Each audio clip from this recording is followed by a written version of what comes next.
Your brain is wired to reject Bitcoin. Here's why. Imagine this.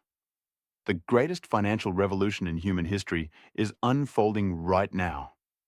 But most people will never understand it, not because they're unintelligent, not because the information isn't available, but because their own minds are working against them. Today, we're going to uncover why most people will never get Bitcoin until it's too late.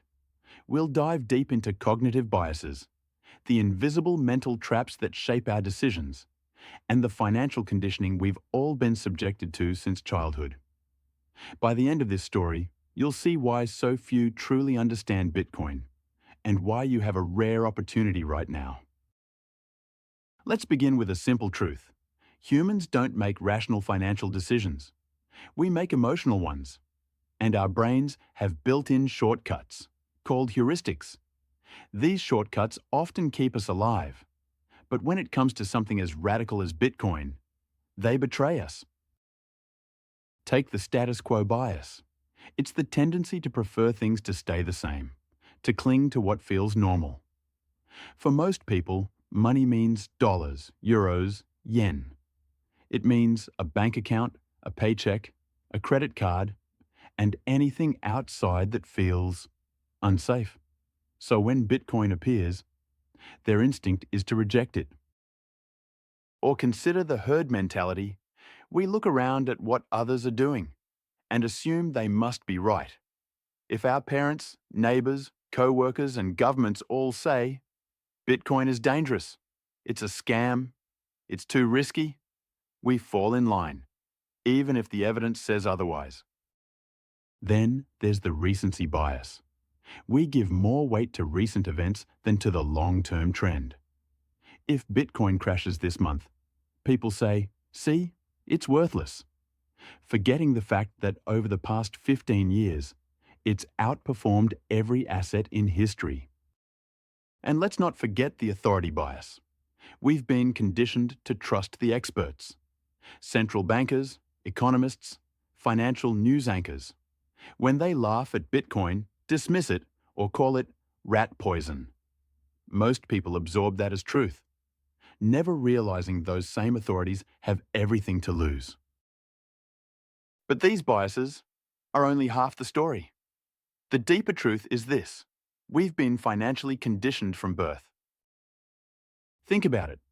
From the moment you were old enough to open a bank account, you were taught that saving in dollars was safe, that a steady job and a 401k were the path to security, that inflation was normal, and that debt was just part of life. Schools never taught you how money actually works.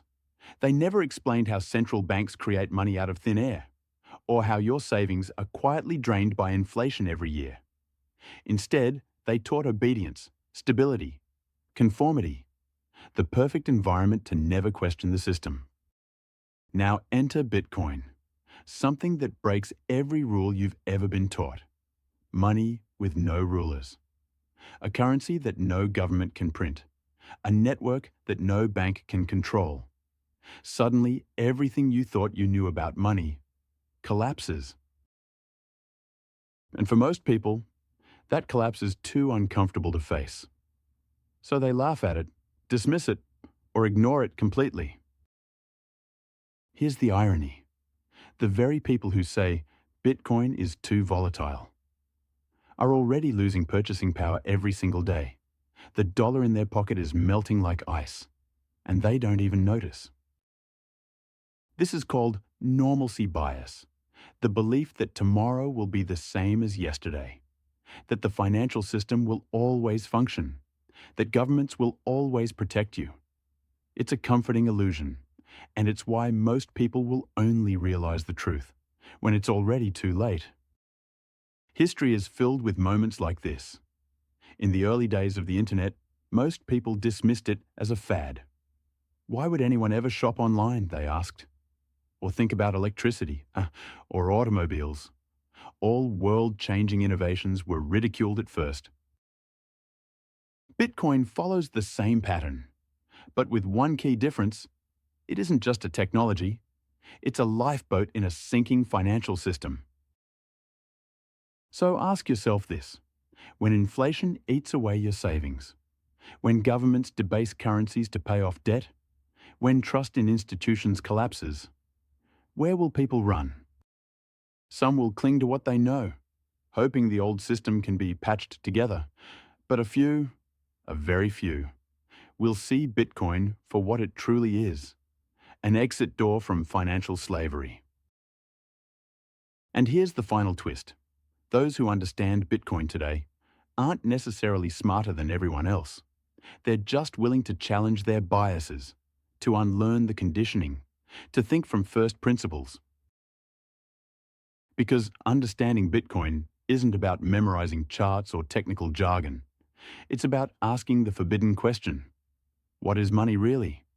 And when you follow that question far enough, the answer becomes impossible to ignore.